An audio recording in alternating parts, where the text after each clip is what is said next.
रख दो, आईडी रख दो वहीं पे। रख दे। हाँ, रख दो।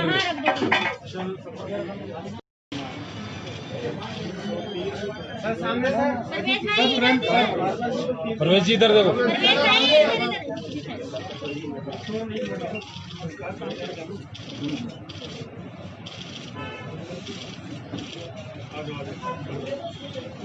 आज की इस प्रेस वार्ता में आप सभी पत्रकार बंधुओं का स्वागत है।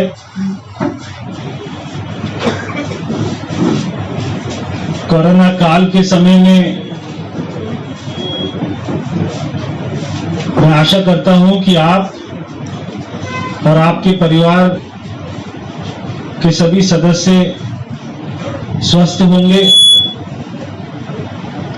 और ईश्वर करे कि आपको शक्ति दे, ताकत दे कि आप इस बीमारी से बच निकलने में या इस बीमारी से पार निकलने में आपको ताकत मिले। ऐसे समय में हम सभी जानते हैं कि कोई भी सामाजिक कार्यक्रम कर पाना संभव नहीं। आज ये जो प्रेस वार्ता रखी गई है, ये भी आप देख रहे हैं किसी एयर कंडीशन हॉल में ना रखते हुए हमने आपको पंखे के नीचे बिठाया, ताकि यहां जब हम लोग बैठे तो एक दूसरे को ये वायरस का ट्रांसमिशन ना हो सके। ऐसे समय में जब सामाजिक कार्यक्रम नहीं हो रहे हैं, तब हमने पीछे देखा कि जन्माष्टमी का कार्यक्रम गया। बहुत सारे सामाजिक संस्थाएं, जैसे मैं पंजाबी बाग की जो संस्था है उसको मैं अच्छी तरह से परिचित हूं। वो अपना बहुत बड़ा जन्माष्टमी का धूमधाम से कार्यक्रम करते थे, वो भी उसको अच्छे तरीके से नहीं कर पाए। और ऐसे ही अब ये जो रामलीला का कार्यक्रम होने वाला है उसमें भी हम ये देख रहे हैं। थोड़ा इसको पीछे करो और पीछे करो। अब जो रामलीला का समय आ गया है, रामलीला का हमारे देश में क्या महत्व है उसका रामलीला का हमारे देश में क्या महत्व है हम सभी जानते हैं, हमें बताने की जरूरत नहीं है। ये रामलीला इस साल की इसलिए भी महत्वपूर्ण होती है क्योंकि जो भगवान राम का भव्य मंदिर हमारे देश के, दुनिया के लाखों करोड़ों भारतवासी जो इस समय की प्रतीक्षा कर रहे थे। कोर्ट में केस चल रहा था, बार बार सरकारों से, नेताओं से सवाल पूछा जाता था कि भगवान राम का मंदिर कब बनेगा। मगर अब वो समय आ गया कि कोर्ट ने फैसला किया और आज हम सबने देखा कि हमारे प्रधानमंत्री जी ने स्वयं जाकर वहां पे शिलान्यास किया और वहां पर भगवान राम का मंदिर, भव्य मंदिर, आसमान से छूटा हुआ मंदिर बनना शुरू हो गया है। ऐसे समय में रामलीला का महत्व और बढ़ जाता है। इस बार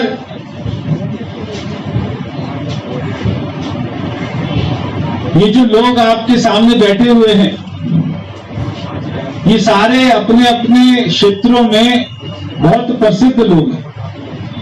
हमारे बीच में राकेश बिंदल जी हैं, जो हमारी कमेटी के चेयरमैन हैं, जो एक अच्छे प्रसिद्ध उद्योगपति हैं और ये खुद भी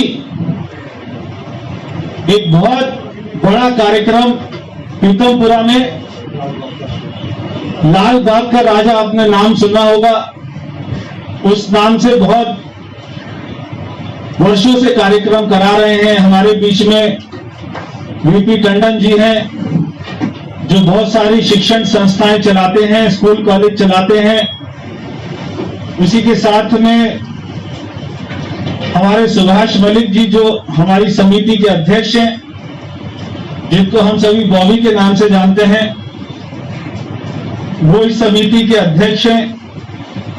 प्रदीप अग्रवाल जी हमारे उपाध्यक्ष हैं। डीआर खत्री जी, डॉक्टर शैलेश चंद्र जी, वो भी शिक्षण संस्थान चलाते हैं, वो भी हमारे उपाध्यक्ष हैं।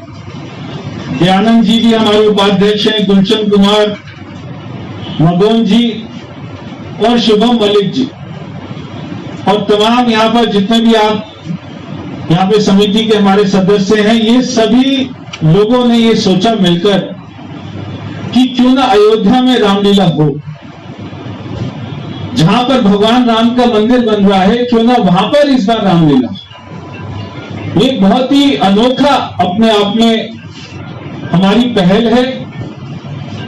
वहां पर लक्ष्मण किला है, सरयू नदी के निकट एक वहां पर लक्ष्मण किला है, तो वो स्थान हमने चुना। उस स्थान की अपनी बहुत पहचान है, उसका बहुत अपना महत्व है। वहां पर इसका रामलीला का मंचन पहली बार अयोध्या में रामलीला होने जा रही है। 14 भाषाओं में इस रामलीला का मंचन होगा, क्योंकि कोरोना के समय में लोग एकत्रित नहीं हो सकते, इसलिए वहां पर जनता वहां पर पहुंच नहीं पाएगी, मगर सोशल मीडिया के माध्यम से, यूट्यूब के माध्यम से, इलेक्ट्रॉनिक मीडिया के माध्यम से ये रामलीला पूरे देश ही नहीं, पूरे दुनिया में जो भी भारत का हमारा भाई बहन रहता है, वो इस रामलीला को 14 भाषाओं में जो इसका मंचन होगा, इसका जो प्रसारण होगा, वो उसको देख पाएगा। इसके लिए मुझे ये भी बताते हुए खुशी होती है कि उत्तर प्रदेश के मुख्यमंत्री माननीय योगी आदित्यनाथ जी का हमें सहयोग मिला, उनका समर्थन मिला है। उसी के साथ में जो संस्कृति विभाग के हमारे मंत्री हैं तिवारी जी, नीलकंठ तिवारी जी, उनका हमें सहयोग मिला है। उत्तर प्रदेश सरकार और अयोध्या शोध संस्थान, ये दोनों का इस रामलीला को हमें समर्थन मिल चुका है और उन्हीं के सहयोग से ये रामलीला वहां पर होगी। इस रामलीला का एक महत्व और भी है, क्योंकि पहली बार अयोध्या में रामलीला होगी और 14 भाषाओं में रामलीला होगी।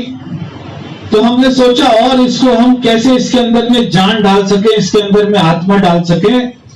तो सारे सदस्यों ने मिलकर सोचा कि क्यों ना भगवान राम जी के चरण भारत में जहां जहां पर भी पड़े हैं, वहां हर स्थान की मिट्टी को लाया जाए और उस मिट्टी को लाकर वहां पर जब मंचन चल रहा होगा, पहले उस स्थान पर वहां पर उस मिट्टी से उस स्थान में जान आएगी और उस मिट्टी के दर्शन पूरे चैनल के माध्यम से, सोशल मीडिया के माध्यम से करोड़ों लोग वो सारी मिट्टी के दर्शन कर पाएंगे। तो ये हमारी टीम के सदस्य वो सारे स्थानों पर जा रहे हैं और वहां से बहुत ही आदर सम्मान पूर्वक भगवान राम के चरण पड़ी हुई मिट्टी उस स्थान से वहां से लेके आएंगे। ऐसे बहुत सारे स्थान है, जैसे ऋषमुख पर्वत है, किष्किंधा है जो कर्नाटक में है, जो वो वनवास पे थे भगवान श्री राम 14 वर्ष के वनवास में, तब उन्होंने पूरे देश में जहां जहां उनके चरण पड़े। चक्र तीर्थ है, विश्वामित्र आश्रम है, संगम स्थान है नंदीग्राम, जहां पर हनुमान और भरत जी का मिलाप हुआ था। भरत कुंड है, जटा तीर्थ है, रामेश्वर मंदिर है, उसके बाद में विकुंडी तीर्थ है, दर्भशमनम है, दंडन वन है, कावेरी नदी, सीता कुंड, भरदशी, श्रृंगवेरपुर, अक्षयवर, धनुकोटी, ऐसे अनेकों स्थान से हमारे सदस्य वहां से मिट्टी लेकर आएंगे और उस लक्ष्मण किला में ये मिट्टी रखी जाएगी, जहां पर सारी दुनिया इसको देख पाएगी। इसी के साथ ही इस रामलीला में जो कलाकार होंगे वो भी ऐसे कलाकार होंगे जिनको सारी दुनिया पहले ही उनके कला के कारण में जानती है। हम सभी जानते हैं कि जाने माने हमारे कलाकार और हमारे सांसद भी आजकल भाई रवि किशन जी, वो उस रामलीला में जो है अपना पात्र निभाएंगे।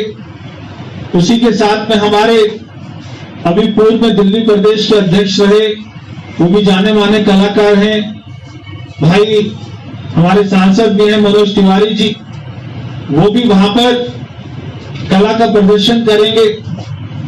उसी के साथ में हमारे बिंदु दारा सिंह जी हैं, हमारे दारा सिंह जी के पुत्र हैं, जो जिन्होंने कई चैनल्स पर रामलीला में हनुमान का रोल किया है।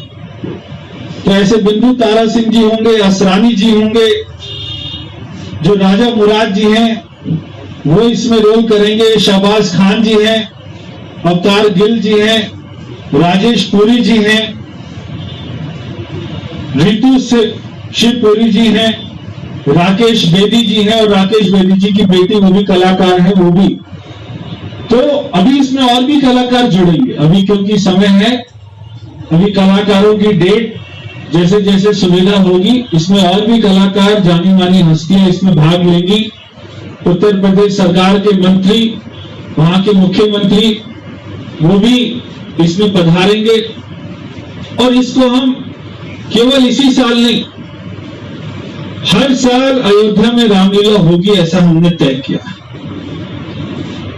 क्योंकि भगवान राम का मंदिर जब बन रहा होगा और जब बन जाएगा, मैं समझता हूं कि वो सबसे बड़ा उस समय का दर्शनीय स्थल होगा, पूजनीय स्थल होगा, जहां पर शायद ही कोई व्यक्ति हो जो वो वहां पर दर्शन करने ना जाए, ऐसा वो स्थल बनेगा। तो इस रामलीला का मंचन हर साल वहां पर होगा।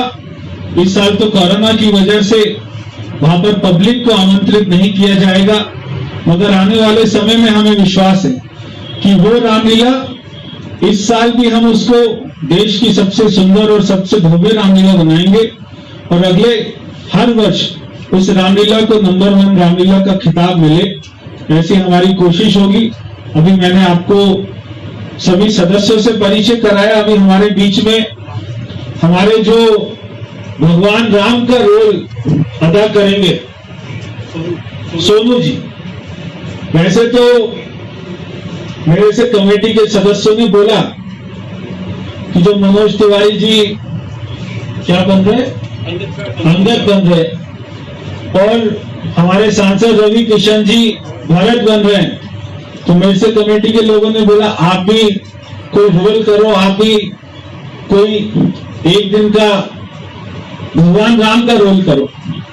मैंने कहा मेरे लिए इतनी खुशकिस्मती है कि आपने मुझे इस कदर समझा, मगर इतने अच्छे कलाकार हैं सोनू जी हमारे, इतने सुंदर हैं, और बिल्कुल वही रूप, वही सुंदरता और वही ऊर्जा इनके चेहरे से हमें दिखाई दे रही है। तो ये वो रोल को ज्यादा अच्छे से निभा पाएंगे। कल को हो सकता है कि मेरे मन में ये भावना जागे, क्योंकि एक बार जब मैं बहुत छोटा था तब हम केशवपुरम में रहते थे, मेरे पिताजी निगम पार्षद थे, तब हमारे केशवपुरम में रामलीला होती थी। तो वहां के जो हमें मालूम है कि जो गली नुक्कड़ की जो रामलीला होती है वो कैसी होती है। तो उस समय वहां पर सब अपना पर्चियां कटवा रहे थे कि जो ये पर्ची काटेगा उसको ये रोल मिलेगा, ऐसे ऐसे ऐसे। तो फिर मैंने भी घर में आके बोला मुझे भी रोल करना है, तो एक पर्ची कटवाई, तो मुझे लक्ष्मण का रोल मिला था। तो मैंने लक्ष्मण का रोल हमारे केशवपुरम की रामलीला में किया हुआ है, मगर इन्होंने मुझे कहा, मैंने बहुत अपने आप को गौरव समझा कि इन्होंने ऐसा रोल मुझे कहा, मगर मैंने कहा कि जिसका काम उसी को साझे। उसी के साथ में जो हमारी माता सीता का रोल कर रही है कविता जोशी जी, ये भी बहुत अच्छी कलाकार हैं, आप अपना बैठिए ना, कुर्सी दो सचिन। भगवान राम का और माता सीता का जो किरदार है वो ये दोनों पात्र हमारे निभाएंगे। तो मैं हमारे भगवान श्री राम की हमने पहले पूजा करके आज ये प्रेस वार्ता शुरू की है। आप सभी से मेरा ये निवेदन है कि आपका सहयोग हमें मिले। ये जो हमारा प्रयास है उसको हम और उसको निखारें। अगर आपका सहयोग मिलेगा, आपका समर्थन मिलेगा सभी पत्रकार भाइयों का, तो हम इसको और अच्छे से कर पाएंगे, हमारा हौसला और बढ़ जाएगा। मैं आप सभी का धन्यवाद करता हूं कि आप यहाँ पर आए ऐसे समय में भी, और आप सभी ने मास्क पहने हुए, सभी ने फेस शील्ड भी लगाए हुए हैं। हमने भी आप सबको मास्क, फेस शील्ड और ये सैनिटाइजर की बोतल दी है, ये आपके किसी न किसी काम में आएंगी। आप अपने स्वास्थ्य का ख्याल रखें और बचाव रखें। दूरी में रहना, मास्क पहने रहना, यही सबसे बड़ा बचाव। मैं आप सभी का बहुत बहुत धन्यवाद करता हूं।